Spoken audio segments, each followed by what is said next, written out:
দীর্ঘদিন বাদে আবারও আমরা ফিরে এসেছি রুদ্ধশ্বাস চ্যানেলে।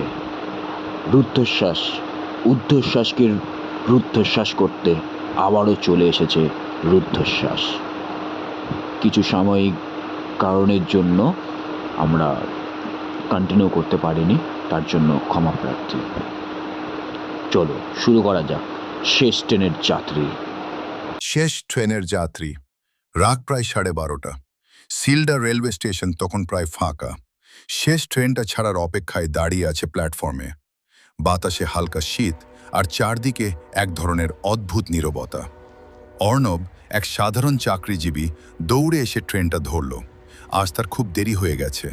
ট্রেনে উঠে সে দেখল পুরো কামরায় শুধু একজন বুড়ো লোক বসে আছে।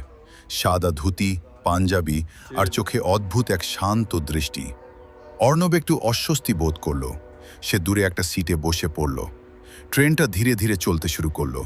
কিছুক্ষণ পরে বুড়ো লোকটা নিজেই বলল, আজ খুব ক্লান্ত দেখাচ্ছে তোমাকে। অর্ণব চমকে উঠল। জি, অফিসে কাজ বেশি ছিল, সে উত্তর দিল। বুড়ো লোকটা মৃদু হাসল। কাজের ক্লান্তি শরীরেই থাকে, কিন্তু মনটা কেন এত ভারী? অর্ণব কিছু বলল না। সত্যি তার মনটা ভারী ছিল। অসম্পূর্ণ স্বপ্ন, চাপা দুঃখ আর একাকিত্ব। ট্রেনটা একের পর এক স্টেশন পার হচ্ছিল, কিন্তু অদ্ভুতভাবে কোথাও থামছিল না। অর্ণব অবাক হয়ে বলল, এই ট্রেনটা থামছে না কেন? বুড়ো লোকটা জানলার বাইরে তাকিয়ে বলল, সব ট্রেন সব স্টেশনে থামে না। কিছু ট্রেন শুধু সেই জায়গায় নিয়ে যায় যেখানে তোমার যাওয়ার দরকার। অর্ণবের গা শিউরে উঠল। আপনি কে? বুড়ো লোকটা ধীরে ধীরে তার দিকে তাকালো। আমি শুধু একজন যাত্রী, তোমার মতোই। তবে আমি অনেক আগেই আমার গন্তব্যে পৌঁছে গেছি। হঠাৎ ট্রেনটা থেমে গেল। চারদিকে ঘন কুয়াশা।